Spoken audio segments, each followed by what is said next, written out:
Take a moment, look around you. Chances are you're in a comfortable, safe place right now. A place where the biggest threat might be a spilled coffee or a forgotten umbrella. But have you ever truly paused to consider how small that safe haven is compared to the sheer, unimaginable scale of our planet? It's a humbling thought, isn't it? Because beyond the familiar comfort we often take for granted, there exist realms so extreme, so unforgiving, that simply breathing their air could be a death sentence. We humans, with our remarkable adaptability, pride ourselves on our ability to survive in diverse environments. We've built cities in deserts, farmed in frozen lands, and even explored the depths of the ocean. But our resilience, extraordinary as it is, has its limits.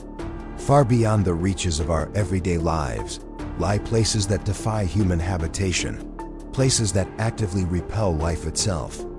Imagine landscapes so brutally cold, they could freeze your breath in an instant, or islands whispering with the invisible threat of diseases designed to kill. Some call them death zones, others forbidden lands. Whatever the name, the message is clear. These are places you absolutely, under no circumstances, ever want to set foot in. Why are they so terrifying? What secrets do they hold? And can humanity, with all its ingenuity, truly conquer these ultimate frontiers? Join me on a journey to uncover Earth's most perilous dead zones, places where survival isn't just difficult, it's virtually impossible.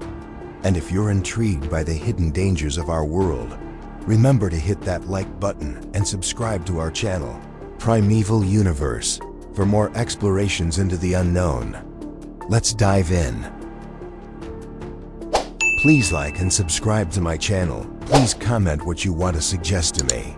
That will be the motivation for me to make videos every day. Thank you very much. Now let's get back to the topic. Unseen perils, exploring Earth's forbidden zones. 1. Nature's Wrath, the icy embrace of Everest. The dead zones we're about to explore aren't figments of imagination. They are real, tangible places on our very own Earth. Some were once inhabited, others still have a faint human presence, but all share a common, deadly trait. Their danger stems from two primary sources: the raw, untamed fury of nature, or more disturbingly, the catastrophic consequences of human hubris. After witnessing these landscapes, I guarantee you'll appreciate the safety of your own surroundings like never before. First, let's turn our gaze to a sight that might seem familiar, almost iconic: Mount Everest, the towering roof of the world. On May 29, 1953, at precisely 11:30 a.m., two extraordinary mountaineers, Edmund Hillary of New Zealand and Tenzing Norgay of Nepal, made history, becoming the first humans to successfully stand atop the world's highest peak. After years of dreaming and 7 grueling weeks battling the brutal cold and thin air of the Himalayas, these two individuals, burdened with 30-kilogram packs, breathing in dangerously thin, -40 degrees Celsius air, achieved what seemed impossible. They took a moment, gazing across the vast expanse, a triumph bought with immense risk, sending a powerful message: even against nature's most formidable challenges, humanity can prevail. Their tokens of gratitude, a chocolate bar and a crucifix, left behind as symbols of faith and life, were whispers of hope for those who would follow. But the story of Everest isn't just one of triumph. It's a stark, chilling reminder of nature's relentless power. What Hillary and Tenzing could never have fully foreseen was that this breathtakingly beautiful mountain would, in time, become the largest open-air cemetery for aspiring adventurers. After that historic ascent, the allure of Everest exploded. Thousands flocked to conquer the world's highest peak, but many soon discovered a horrifying truth: Everest is far more terrifying than any picture could convey. It has borne witness to countless generations of climbers and explorers, driven by an unquenchable passion to push their limits, to etch their names into history. Sadly for many, that dream ended in eternal slumber. By 2016, out of approximately 4,000 climbers who attempted the summit, a staggering 280 never returned, their bodies forever entombed in the icy grip of the Himalayas. This grim statistic unequivocally cements Everest's reputation as the world's largest natural death zone. Can you truly imagine what it takes to conquer the roof of the world? For an average person, merely surviving in such extreme conditions is an insurmountable challenge, let alone attempting to summit. Even with exceptional physical conditioning and extensive training, you might only comfortably ascend about 2,500 meters. Beyond this point, the mountain begins to exert its terrifying toll. Symptoms like nausea, headaches, dizziness, and extreme exhaustion become common as your body starts to overload. While these might not sound immediately life-threatening, a brief rest won't make the journey safe. Pushing past 3,600 meters, your body screams a louder warning. More severe symptoms emerge: shortness of breath, coughing up blood, even loss of consciousness. At this altitude, some unfortunate souls are forced to abandon their dreams, their bodies simply unable to continue. Ascend to 5,400 meters and you're battling severely thin air, where oxygen levels plummet to 50% of what they are at sea level. Without supplemental oxygen, staying at this altitude for more than 30 minutes can be fatal. And then you reach it, the 8,000-meter mark, an invisible line known ominously as the death zone. Here, oxygen levels drop to a mere 30% of sea level. David Breashears, a seasoned American mountaineer who has summited Everest multiple times, vividly describes this horrifying reality.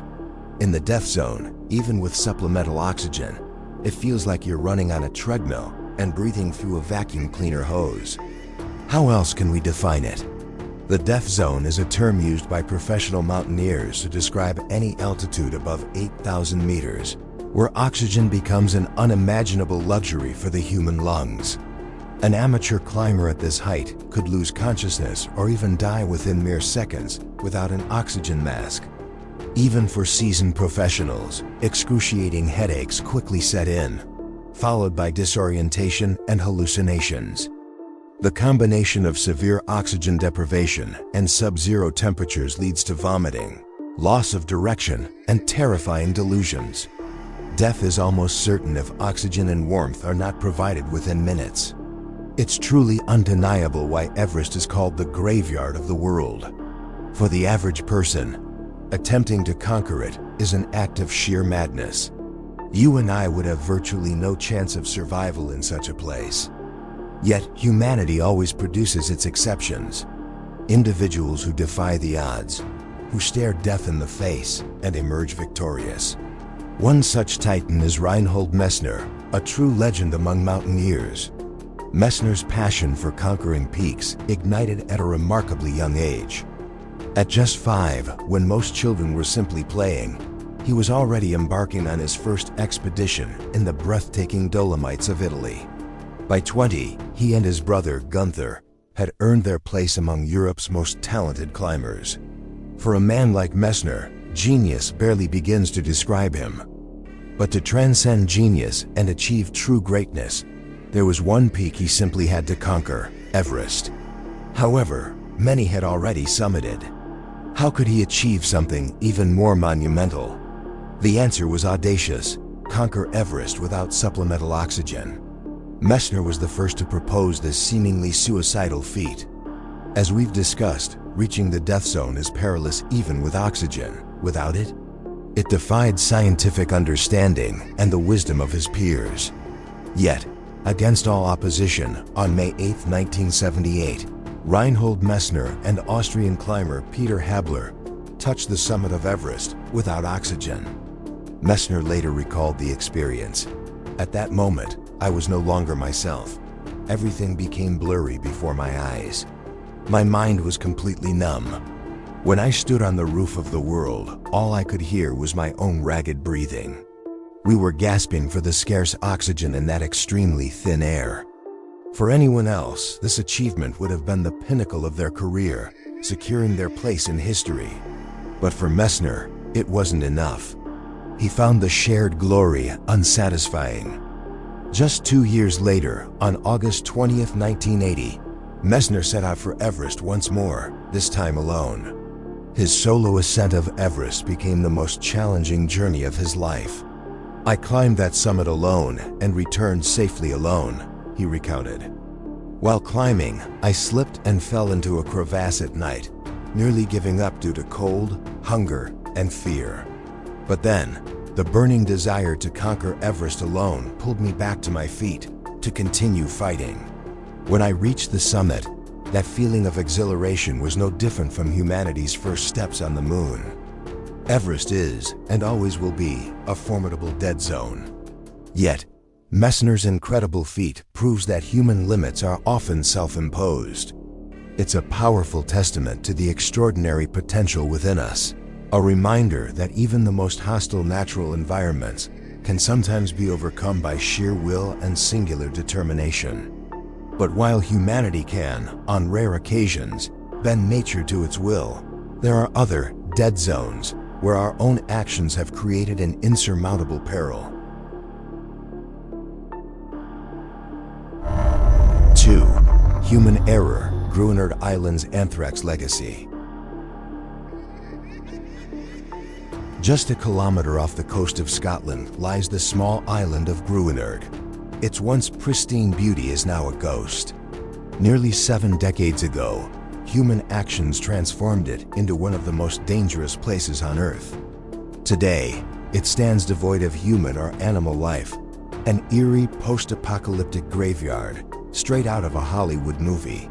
Anyone foolhardy enough to set foot here would face an agonizing death. For decades, the question lingered: what turned this once charming island into a deadly hellhole?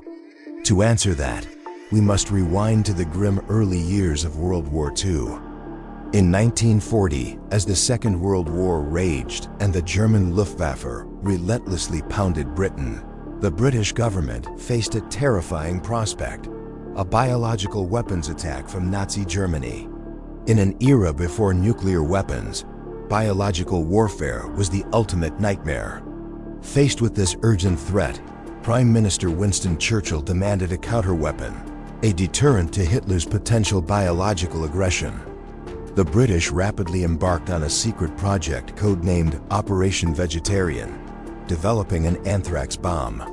Top military scientists at a highly classified biological warfare research center envisioned bombs filled with deadly anthrax spores, designed to disperse the pathogen and cause mass casualties. But just how terrifying is anthrax? Anthrax bacteria produce extremely potent toxins that can kill rapidly. An adult can be fatally exposed by an infinitesimally small amount of spores. Beyond the immediate fatalities, anthrax also heavily contaminates the area, making it uninhabitable for an extended period. To truly grasp its horror, understand this: Bacillus anthracis, the anthrax bacterium, is a rod-shaped, anaerobic microbe, incredibly tiny. Robert Koch first proved its disease-causing potential in 1876. When conditions are unfavorable, it forms spores which are incredibly resilient. Anthrax spores can survive for decades, even centuries, in harsh environments, found on every continent, even the frozen expanse of Antarctica. Their resistance to heat and disinfectants is remarkable. They can survive 5% phenol for 40 days, boiling at 100 degrees Celsius for 10 to 15 minutes, steam sterilization at 121 degrees Celsius for 15 minutes, and dry heat at 150 degrees Celsius for 1 hour. Importantly, these spores can survive in soil for decades. With the anthrax bomb developed, the British needed a remote testing ground. Gruinard Island was chosen, its isolation perfect for concealing the devastating potential of the anthrax bomb. The first victims were 80 sheep, secretly transported to the island, where they silently endured agonizing deaths from anthrax poisoning over several days. After the bombs were detonated, the sheep began to drop like flies. The entire horrifying process was filmed by British military scientists, footage that only came to light in 1997. But the immediate deaths were just the beginning. The truly terrifying consequence was the contamination. The island became a heavily poisoned, deadly zone, with no one knowing how long it would take for it to become safe again. Humanity had officially transformed a beautiful island into an absolute dead zone. Adding to the long-term devastation, the anthrax-infected carcasses were haphazardly buried on the island, further fueling the spread of the horrific biological weapon and silently killing the island itself. It wasn't until 1981 that the horrifying truth about Gruinard Island finally emerged. 39 years after the shroud of secrecy, a group calling themselves Dark Harvest sent anthrax-contaminated soil samples to the press as proof, finally exposing the truth. The Gruinard experiments were, for many, the first tangible evidence of environmental terrorism. Under intense public pressure, in 1986, the British government finally initiated a decontamination effort, spraying 280 tons of a diluted formaldehyde solution mixed with seawater across the island's entire surface. A year later, soil samples were retested, revealing a grim reality. Only a small portion of the island had been decontaminated. The rest remained heavily contaminated. When the US ushered in the atomic age in 1945, with the successful Trinity bomb test, biological weapons gradually faded from prominence. Gruinard Island, like the anthrax bomb project itself, was largely forgotten. More than 7 decades have passed since those anthrax bomb tests, yet Gruinard remains absolutely isolated. It stands as one of the most dangerous places on Earth due to the incredibly persistent anthrax spores still lurking in its soil. All British government efforts to reclaim Gruinard have failed. Anthrax spores are virtually indestructible, similar to the enduring radioactivity of an atomic bomb. Even today, despite scientists claiming no anthrax has been found in test sheep on the island, no one dares to live or even visit Gruinard. It remains a stark, silent consequence of war, one of the most dangerously abandoned and truly forbidden places on our planet. 3. Human hubris, Vozrozhneny Island's biological nightmare. You might be tempted to condemn the British for their callous actions, viewing their deadly biological weapons project as an indelible scar on humanity's conscience. But what if I told you that the British's dead zone on Gruinard Island was, in comparison, merely a small-scale experiment? Because the Soviet Union, during the same era, was engaged in biological weapons development on a far more terrifying scale, leaving behind a dead zone of unparalleled devastation. As early as the 1920s, the Soviet government began seeking a secret location to establish a military scientific complex dedicated to inventing, producing, and testing biological weapons. Initially, Lake Baikal, the world's largest freshwater lake, was considered. But the idea was quickly dismissed as foolish. The colossal waste of precious freshwater resources if the project failed was unthinkable. After extensive consideration, the list narrowed to 3 areas: the Solovetsky Islands in the White Sea, Gorodomlya Island in Lake Seliger, and ultimately, Vozrozhdeny Island. This isolated island, nestled in the vastness of the Aral Sea, 200 kilometers wide, met every criterion for the Soviet leadership. Most importantly, it offered unparalleled secrecy from the watchful eyes of the West. Vozrozhdeny Island, once a seemingly idyllic paradise in Central Asia, surrounded by crystal-clear waters, was a tranquil fishing village. All of that paradise would soon become a chilling memory. In 1948, as the Cold War intensified between the US and the Soviet Union, the Soviets began constructing a biological weapons testing facility on Vozrozhdeny. They tested nearly every deadly human pathogen imaginable: anthrax, smallpox, plague, Venezuelan equine encephalitis, all in pursuit of the ultimate weapon. Not content with just the laboratory, they built a military base, R7, on the island in 1954. Here, secret scientists conducted horrifying experiments, testing the effects of deadly infectious diseases on animals. Which animals, you ask? Many might assume rats, the common lab subjects, but the truth is far more disturbing. Their targets were monkeys. On average, 200 to 300 monkeys were brought to the island each year. They were confined to large outdoor cages, left to breathe air laden with bacteria, subjected to absolute disease exposure. After a period, they were brought to laboratories where their blood was tested, and the devastating progression of the pathogens within their bodies was meticulously monitored. Typically, these unfortunate test monkeys died in excruciating pain within a few weeks. Though isolated in the middle of the sea, Vozrozhdeny was a bustling hub, home to 1,500 scientists, doctors, and military personnel, all secretly selected and brought there by the Soviet government. Unmarked on any map, shrouded in complete secrecy, the Soviets felt secure in their deadly biological weapons projects. However, 14 years after the first laboratory became operational, the dark secret of the Cold War began to unravel. In 1962, suspecting unusual activity in the Central Asian Sea, the CIA used satellites to capture a series of images of Vozrozhdeny, alongside the lingering images of the fishing village.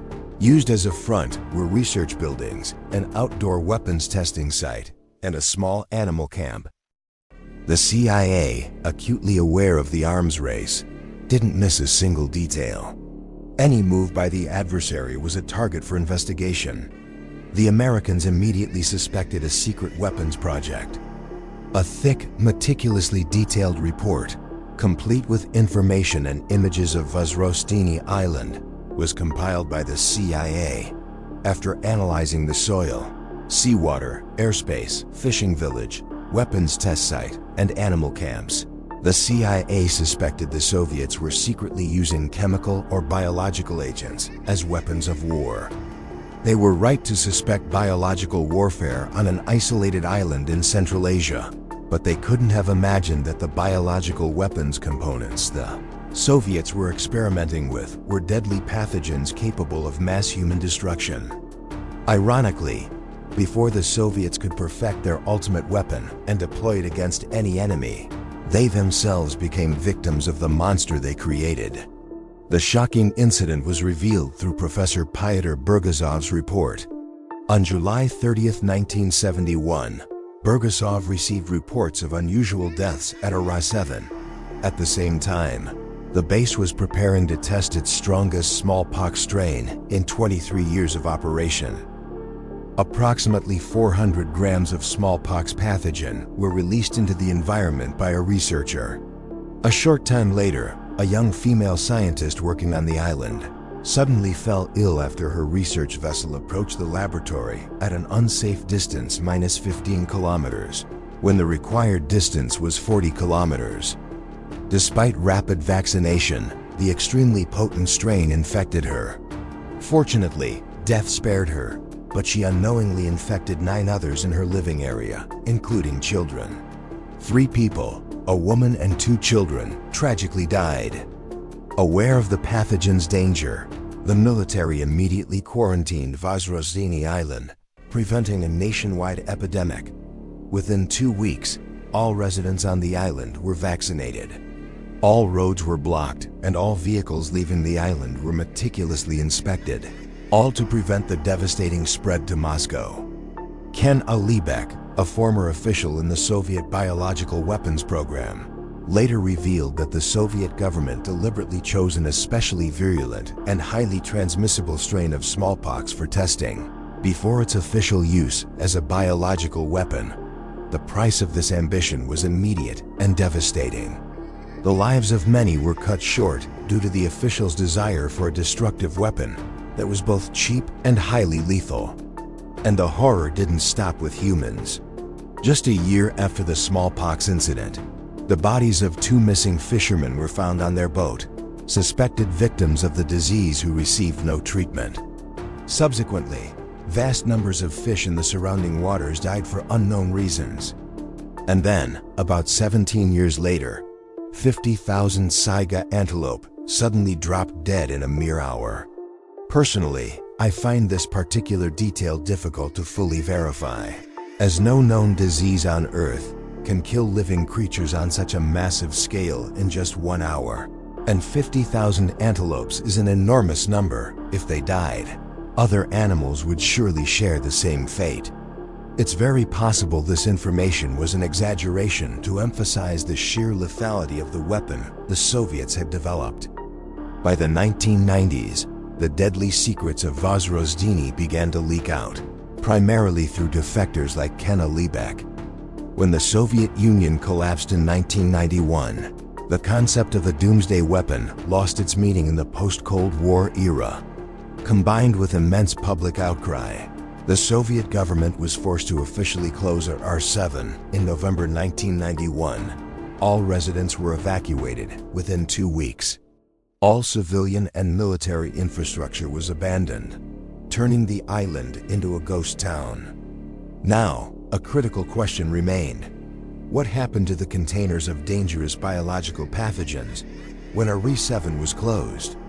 Tragically, these infectious agents were not stored or destroyed properly, and for decades, they leaked into the environment.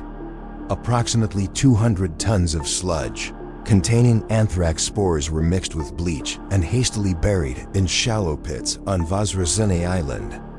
And you haven't forgotten the terrifying resilience of anthrax spores, have you? After more than 40 years of testing deadly biological agents and a woefully negligent cleanup, the entire island of Vozrozdeny is contaminated. This is why it remains one of the most dangerous places on Earth, a dead zone you should never ever approach. Our planet, a place we proudly call home, teeming with life, also harbors these chilling dead zones. You might condemn humanity for its cruel ingenuity in creating such devastating weapons and leaving behind such destructive legacies. But the reality is, these dead zones serve as powerful, undeniable lessons. What these stories reveal is a profound truth. While nature's power can be overwhelming, humanity's capacity for both remarkable resilience and profound destruction is equally vast. The pursuit of power, even in the name of defense, can leave behind wounds that last for generations, tainting the very ground we walk on. Vozrozdeny and Gruinard aren't just islands. They are stark reminders of the unintended consequences of our actions, the ghost towns of scientific ambition gone terribly wrong. As we continue to expand our footprint across the globe, will these dead zones multiply?